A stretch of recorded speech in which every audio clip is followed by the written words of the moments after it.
Good evening, Bahamas. Coming up tonight. Pine Ridge MP Frederick McAlpine fires back at the Prime Minister. The Tourism Minister defends his housing program comments.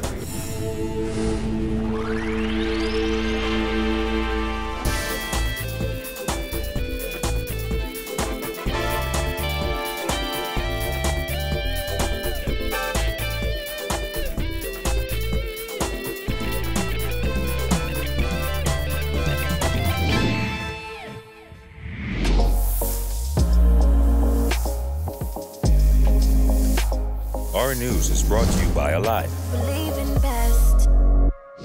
Welcome to our news and thanks for joining us. I'm Jared Higgs. Topping news tonight. Pine Ridge Member of Parliament Frederick McAlpine is firing back at Prime Minister Dr. Hubert Minnis, who yesterday accused the Grand Bahama MP of wanting Grand Bahama to fail. Well, McAlpine says not only were the Prime Minister's comments unfortunate, they were also disappointing, as he insisted he will not be silenced from speaking out, even if it's against his own party, which he claimed oversaw the increased suffering of Grand Bahamians over the last year. Jasmine Brown has the details. First of all, you cannot want for people what is their present reality. Grand Bahama has been suffering for the past 15 plus years. It is unfortunate that the last year and 5 months, that suffering has widened under our governance. McAlpine was responding to comments made by the Prime Minister at a Crooked Island town meeting as he defended government's decision to purchase the Grand Lucayan Resort. Were we wrong in purchasing that hotel to save some of your brothers and sisters in Grand Bahama? No. Let Nassau hear you. Let McAlpine hear you. Who thought it was wrong? Let McAlpine hear you. One who live in Grand Bahama want the entire Grand Bahama to suffer. I could not believe what I heard. Everybody got to live. That is right. Everybody got to live. Because today, it's Grand Bahama. Tomorrow, it's Crooked Island. And we'll do the same thing for you. We will not allow you to sink or suffer. But McAlpine insisted it's the people of Grand Bahama who should be getting a pep talk from the Prime Minister. Parliament passed a resolution 2 weeks ago to borrow $35 million from Hutchison Lucaya Limited and Bahama Reef Limited to facilitate the purchase of the property. The government is purchasing the resort for $65 million, with $30 million paid up front. The $30 million was paid by an advance from the government's contingency fund. The sale was executed on September 11th. Minnis told Crooked Island residents that 6 groups have expressed an interest in buying the troubled resort.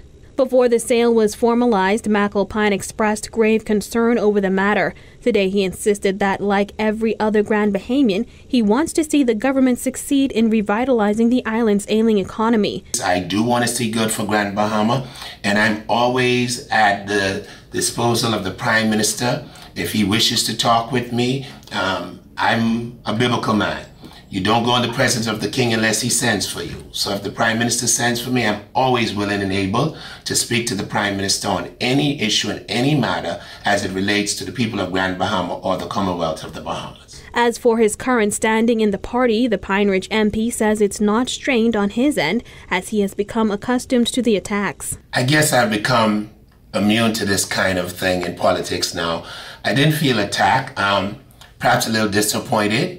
But at the end of the day, I guess this is politics in the Bahamas, and one must have, I guess, the back of a turtle in order to deal with the things that we confront from day to day from a political perspective. I don't know what their position would be towards me. But as for me, I have no quarry, no animosity, no bitterness towards any of my colleagues, and especially the Prime Minister of the Commonwealth of the Bahamas. Asked if he regretted his comments, which have been criticized by members of the FNM, McAlpine said no. I'll continue to speak on behalf of the people of Grand Bahama and indeed the people of the Commonwealth of the Bahamas. Most of the things that I've been saying, most people agree with, and most people have been thinking it. I just happen to be the voice that's able to present it to them.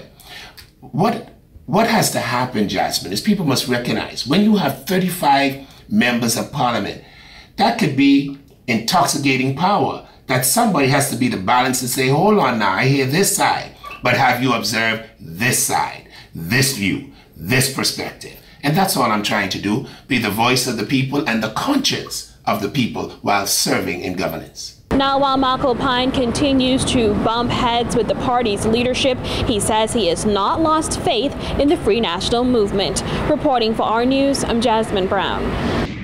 Thanks, Jasmine. A brazen daylight attack has left a man dead and a woman nursing a gunshot wound at the Princess Margaret Hospital. The Nassau Village double shooting, leaving an entire neighborhood in tears. A dramatic scene on Sampson Street, Nassau Village this afternoon as police say 2 people were shot while socializing on the front porch of a home. Chief Superintendent Solomon Cash described how the incident unfolded. The only information the police are working with at this time is that shortly after midday today, 3 persons emerged from just to the rear of where I'm at, onto the porch where several persons were engaging in a social conversation. They opened fire on these individuals, which resulted in 2 persons being shot. The male victims had come on scene, and the female victim was taken to the hospital via private vehicle. Our news understands the victim is 22-year-old Carol Bullard, also known as Ply. Family members, friends, and neighbors of Bullard were inconsolable as his body was removed from the scene by morticians.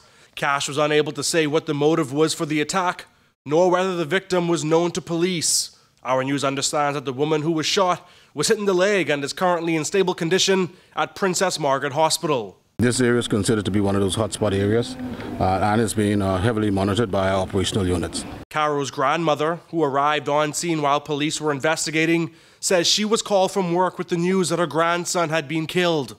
Yeah, that's my house. He lived with me. I had him from when he was small. So what happened this morning? I leave him on the porch sitting now. A neighbor named Keisha also remembered Bullard as a quiet person who spent a lot of time at home. As far as I know, he was always a quiet guy. He always sat on the porch. He had a bubbly spirit. He never really bothered anybody. It's very sad to see what happened, but I never known him to bother nobody. What was your reaction when you heard? I thought it was a lie. I wasn't expecting it to be him. I really thought it was a lie. Were you nearby? No. I saw him. When I got the call, then I came. And you know the family really well? Yeah. And how are they as a family? Close knit. Them and these people are like brothers and sisters. Yeah. He's always here, they're always over there, my kid's always over there. You didn't expect this? No. This is going to be really hard. I don't think nobody's expecting this. Police are asking anybody with information on this latest homicide to contact them at 919 or Crime Stoppers at 328-TIPS. In other news, the Consultant Physician Staff Association has voted in favor of a strike. The poll, which took place today, saw 75 members saying yes and 3 voting no. This follows a meeting earlier this week with Prime Minister Dr. Hubert Minnis and a protest held last month where physicians raised concerns related to working conditions, a lack of health insurance, and 10 years of work without receiving a raise. Tourism Minister Dionisio de Aguilar is defending his controversial comments about the government's housing program. This while commenting on the recent Bahamas Mortgage Corporation evictions, claiming the government should not be in the business of mortgages in the first place. Gillian Gray has more on that. Is the government being heartless? There's one school of thought that says that they are. Another school of thought that says, come on, 5 years, you ain't put $1 on the mortgage. 14 years, you ain't put $1 on the mortgage. Man, you got to do something. 1 week after several Millennium Gardens residents went home to discover their locks had been changed, Tourism Minister Dionisio de Aguilar is defending the Bahamas Mortgage Corporation's decision to evict those homeowners. De Aguilar says though many claim the government is being heartless, it's just a part of life. In order to provide funding for other people to have the opportunity to have a mortgage, we all need to figure out how to repay, or we sell the home. So the money comes back into the corporation in order for other people to be afforded the opportunity to have a mortgage. So it's life. The Mortgage Corporation is reportedly owed millions of dollars by homeowners, whom officials say haven't made payments in years. The tourism minister said he believes the government should not be in the business of mortgages. I believe that the government of the Bahamas shouldn't be in this business, but that's my personal view, and everybody knows my personal view. Everybody knows where I hail from.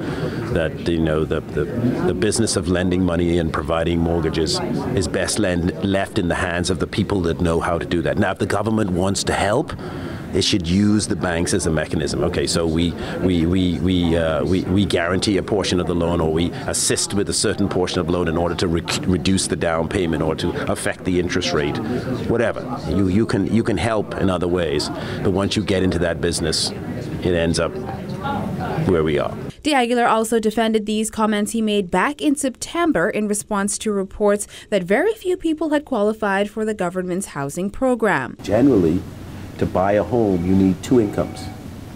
And a lot of people are not in double income homes. So, make up with that boyfriend and girlfriend. Get married. Because that's how you can get a home. Though criticism has come from the opposition and the public about those housing comments, the minister says he stands by those words. Everybody knows it's a reality. You need 2 incomes. I needed, when I got my home, I needed my wife to have a job and for me to have a job. I mean, it's just the reality. It's easier to get a home if there are 2 of you in the home earning an income and producing and contributing to the mortgage. It may have come across as a little inappropriate that, make up with your boyfriend or your girlfriend or whatever it is I said, but or your spouse, but it's just, everybody knows it to be the truth. Reporting for Our News, I'm Jillian Gray. Thanks, Jillian. Still to come on Our News, the State of Tourism Conference comes to a close. Plus, tourism officials host 300 members of a major U.S. church. That's coming up when Our News returns.